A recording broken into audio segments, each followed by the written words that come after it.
In 2024, the extension to Avon Hill was finally completed, with 3 new stations along the line. In 2027, Victoria Harbour and Ashdean Bridge were closed due to low passenger numbers, and a derailment at Victoria Harbour.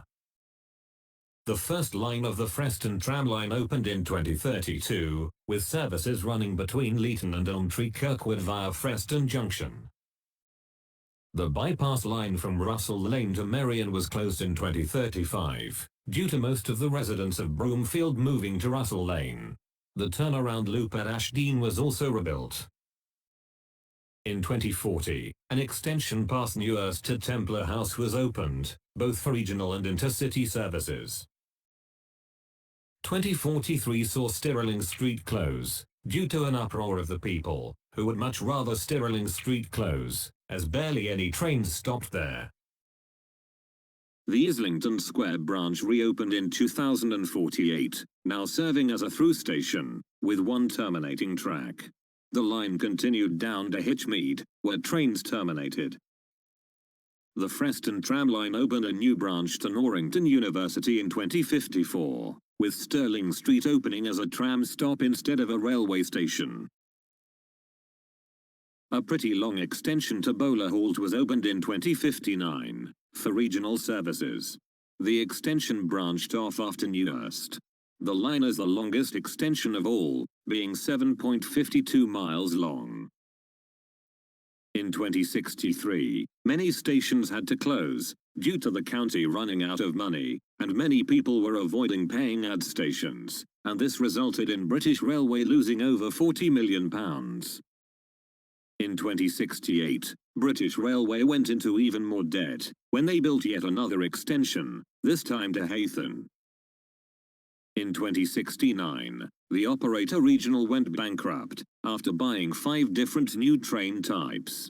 Regional was disbanded, and 2 new operators snatched up the old lines. These were the Newhurst Mainline Railroad, and the West Preston Train Network.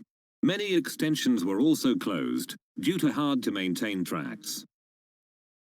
In 2073, the extensions to Fleetwood, Millbridge, Norrington and Ashdean were closed and destroyed, after the old tracks seemed not fit to have trains using them. Replacing them would send the operators into debt, which would eventually lead to the lines closing. Intercity services were terminated in 2077, after low demand for it to run, and a collision at Marion. Things went downhill in 2078, when the Templar House branch was closed due to costs and low demand. 2085 saw the Bowler extension be demolished, after unsafe operating conditions, after a terrorist attack at Bowler Bridge threatened for the bridge to collapse. This resulted in the operator losing over £100 million, and put them on the verge of bankruptcy. The end of NMR came in 2087, where they finally filed for bankruptcy, and the lines were closed for good. The West Preston train network stuck around for a while. But later, in 2101, they went bankrupt too. This is what happens if you do too much at once. This brings us to about 80 years into the future, where most of the network looks like this, or this, and even like this. The lines were left to rot and wither. And maybe, just maybe, some operator will find the old network, and re-establish it to its former glory. But, for now, they lay abandoned. Thank you for watching. I hope you enjoyed this second part of the history and future of British Railway. I will see you soon again. Goodbye.